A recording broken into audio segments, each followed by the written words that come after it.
Welcome back to another episode of Talking Insights. We are still in Singapore for day 2 of our event, The Art and Science of Innovation. And we're back with another great guest, Walid Benchama. Do I pronounce it correctly? Yes, you did. From Coca-Cola.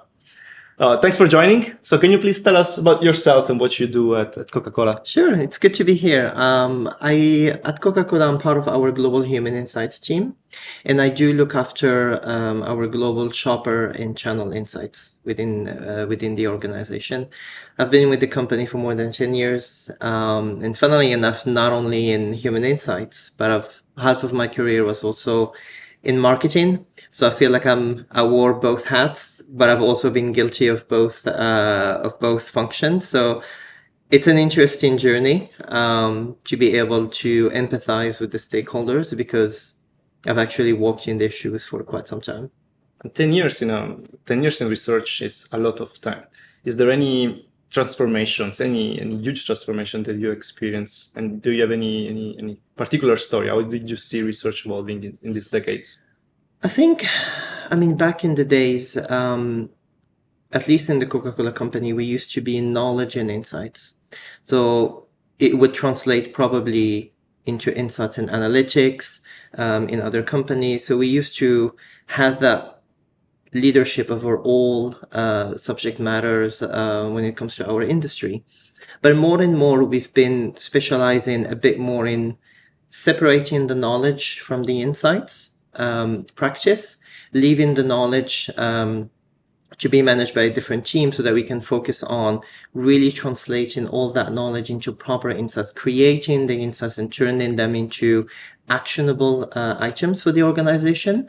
And with that, we've become more specialized in the science of understanding humans. So bringing behavioral science, for instance, having people who look after digital transformation insights, and also making sure that we have that transversal perspective for the enterprise, while at the same time have leadership over certain categories or certain business unit, so that we have a really balanced combination of depth of explorations of insights generation, but also a breadth of coverage that will help us connect the dots and tell a more cohesive story for the business. And one of the questions must be about artificial intelligence. How are you implementing in Coca-Cola artificial intelligence? So I'll speak about how we look at artificial intelligence for our department in particular. So ultimately, there's so many solutions out there, but we try to first prioritize, okay, what is it that artificial intelligence can help us with in the immediate term, where there are solutions that are quite good, quite proven, with low risk, right? So these areas fall under, for example, the knowledge management area, where we just need the help of machine learning and artificial intelligence to help us harness all our existing knowledge to be able to answer questions from our stakeholders using multiple sources.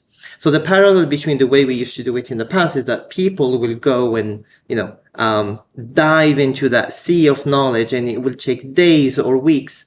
Now with artificial intelligence, you can do it within a matter of a couple of clicks, and really giving the stakeholders that direct access to the information. So if the information is available, already structured, we shouldn't be in the middle between them. We should let solutions like artificial intelligence provide the answer. Then our energy becomes focusing more on, okay, identifying the knowledge gaps. Where is it that we still don't know, or that we don't really know that well? So our job becomes more about delivering value, as opposed to getting caught into that, finding the information, sharing it with the stakeholders in a consistent way. So that's one area. The second area is, how can we identify cases of application of artificial intelligence that can help us enhance our methodologies, that can help us maybe get to some answers much quicker, that can help us iterate, prototype with the help of our respondents and consumers.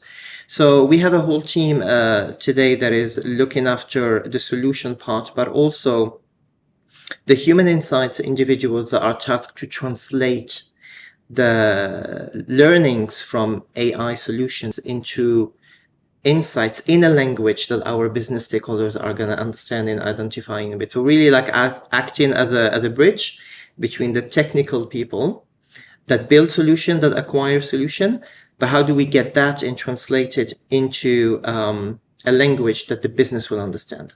What's the main difference between these two languages? So, I mean, if I have to draw a parallel with the service industry or maybe the tech industry, so you have your product managers. So these are the ones who build a digital product, an AI solution. So their language is very technical in nature. But if the business stakeholder gets in touch directly with that team, there might be a conflict of they might not be speaking the same language in the sense that one is focused on the technical aspect of the solution. The other stakeholder wants the so what. So where we play a critical role is translating the input into an output that the business can act on. And you see that a lot in industries like the banking industries, where more and more there are talent that doesn't necessarily come from the technical world that are being placed strategically in the organization to act as that bridge between the technical world and the business stakeholders. So I see that you maintain a strong integration between the human side and the artificial and AI and the machine. Did you notice any an internal switch, an internal shift on how you relate with technology after the coming of AI?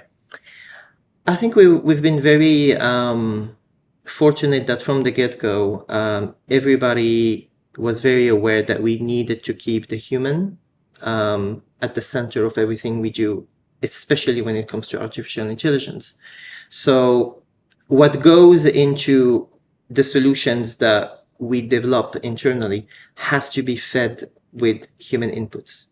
And so this is where we play a critical role to help the organization build those solutions, but making sure that we use the right inputs, that these inputs are de-biased, or at least in the conversation that we had in the client session before the start of the conference, where if there is a bias, then that bias is introduced with purpose, and there is a real good reason why we're doing it.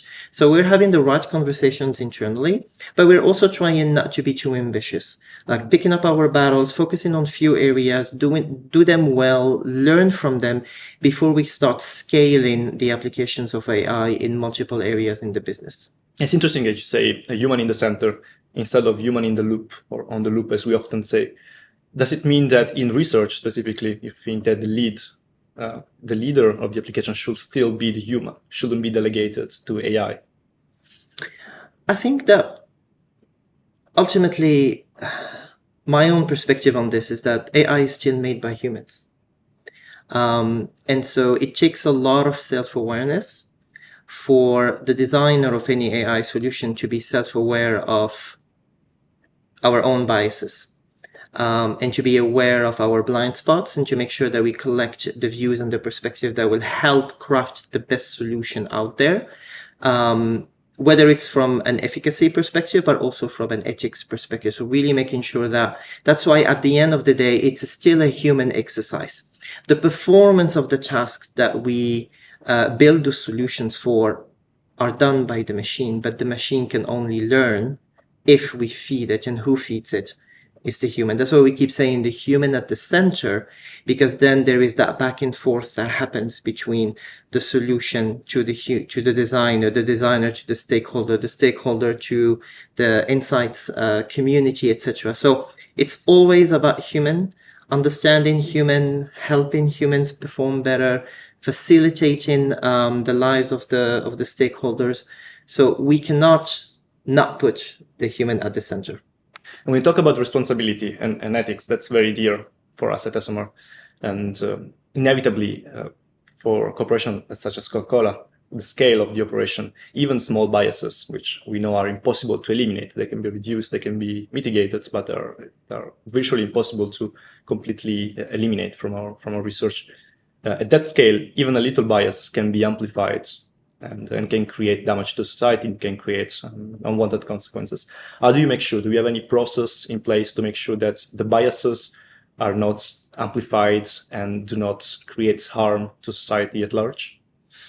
I think there is a whole team. I'm pretty sure all the due diligence is being taken care of, because we've developed in partnership a internal ChatGPT solution, and we're partnering with OpenAI in many areas of our business. So the due diligence is there. I'm probably not the best person to answer this question for you, but I think and it's not just Coca-Cola. I think many other FMCGs that operate at scale are proceeding with caution and making sure all the due diligence is being done. And that's why I said in the beginning, it's really important to not be too ambitious with this, and understanding that is an area that is still work in progress.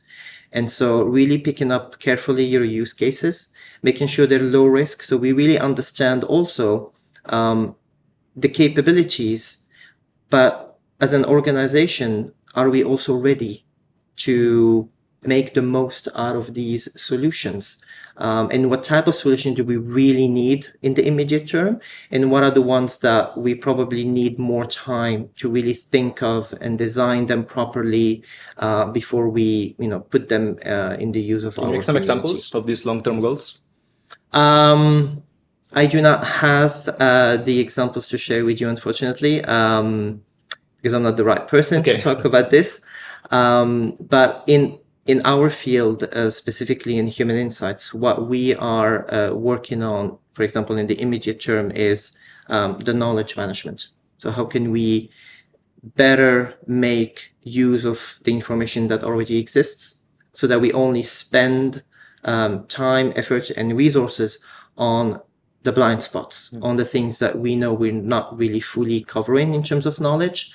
Long term is what we've seen in the other sessions. How do we start using synthetic data? How do we identify the cases where we can use digital twins in terms of respondents? So these takes time, because we are also aware that the industry is not moving as fast as the ambition. So we're also being a bit cautious and working hand in hand with our partners to make sure that once we have a good pilot, then we identify, is it the right time for us to dip our feet into that topic, and making sure that we are doing it in a very controlled manner, and not over-promising. I think there is a lot of over-promising out there, and we've seen it a little bit with the metaverse, and how everybody thought it was going to be something that's going to be used massively, and before we knew it, a generative AI came in to completely replace the metaverse. And now things are moving fast, things are evolving fast, but also things are fading very fast. So it's sometimes a bit hard to keep up. It's probably the first time I hear about metaverse again after 6 months or so. Yeah, definitely. We recently, because you mentioned synthetic data and synthetic persona, synthetic twins, and we had internal conversation at SMR quite recently about expiration date for synthetic persona. Should there be one? For how long can you claim that this is a clear representation of actual existing category of individuals? Do you have any opinion on that? I think it all comes down to how do you, once you have that solution out there, how are you maintaining that solution? Because again, synthetic data comes from a base of knowledge that has been modeled to be able to mimic the behavior, the reaction of your target audience. So if you don't consistently feed that algorithm with the latest information that you have on your target audiences and how the environmental shifts are impacting your target audience, then that information can become quickly obsolete. Just to draw a parallel, 3 years ago, before the pandemic, if we had, for example, synthetic data, digital twins and personas, how long did it take for the whole world to completely change in terms of behaviors, in terms of perceptions, in terms of what you considered safe from not safe? And if at that time you didn't have in place the system to be able to update it, then that information would have been obsolete in a matter of months. So I think that, again, when we talk about AI, I feel like lately we focus on the end product, but there is a lot of discussion that needs to be happening on, once you have the product, how do you maintain it? How do you ensure it's still relevant? But also, how do you educate the organization to make it ready to use it and to develop those reflexes when we organically say, I think it's time maybe to take a few steps back and evaluate, okay, how is this going? Is this really delivering the value that we expect? So it's the solutions which often takes the spotlight, but I think there's a whole things in behind the scenes that we need to be more talkative about, and we need to give them even more important spotlight out there. You mentioned how do you prepare your organization, and that's something that's, again, for us, Customer, that's one of our key priorities, making sure that we are able to provide the right guidelines, the right checklist to organizations for them to conduct due diligence and make sure that they approach new technologies, in this case AI, in the right manner. And we've been working on a checklist recently, which is a really huge name. Checklist. It's a set of 22 questions for researchers when they procure AI researchers or when they procure AI services with external companies. So it's a set of 22 questions that researchers can ask themselves to assess whether they're doing the right choice and they are dealing with the right partner. So synthetic data, synthetic digital twins, interaction between AI and the researchers. Is this how you see research evolving in the next years? This merging of the human and the human capabilities in the machine. My point of view, my humble point of view on this is that AI should be of service to our industry. It should help our industry deliver superior value. And if we don't ask those really simple and basic questions in the beginning, then my fear is that we will create a lot of solutions out there that are either misfit with what we really need, or we are rushing the process. And then we're realizing halfway through that we missed on a lot of things. So having things like checklist questions, even having very candid conversations with the vendors out there. If I adopt this solution, if I am to use these solutions, what am I gaining? Having a clear articulation of what's that solution bringing to the table. But what am I losing as well? What's the trade-off? Because ultimately, every new solution will give you something, but probably will take something back. And having that very transparent and candid conversation will help us even guide the industry into, this is where you need to focus. This is where we have immediate needs. And I think that by having those conversations combined with the governance, the right governance at the client level, at the vendor level, from a third-party entity will only help AI to be of service, but to be of service in a very responsible way. I don't see AI as a threat. I see it as an enabler. I see it as a tool that can help us understand better our target audience, understanding the humans better, helping us perform our jobs, and reroute our brain power to tasks that deliver value and relieve us from tasks that are of very low value. So if the industry is moving in that direction, I think we're going to have probably some really great, pleasant surprises in the coming years. But we shouldn't lose sight of, okay, where are we going? Why are we doing it? What's the gain? What's the trade-off? I think we need to keep those conversations alive. Fantastic. I think that's a great way to end this episode, actually. Thank you very much. You're welcome. You will My enjoy pleasure. the rest of the conference. Thank you so much. Thanks.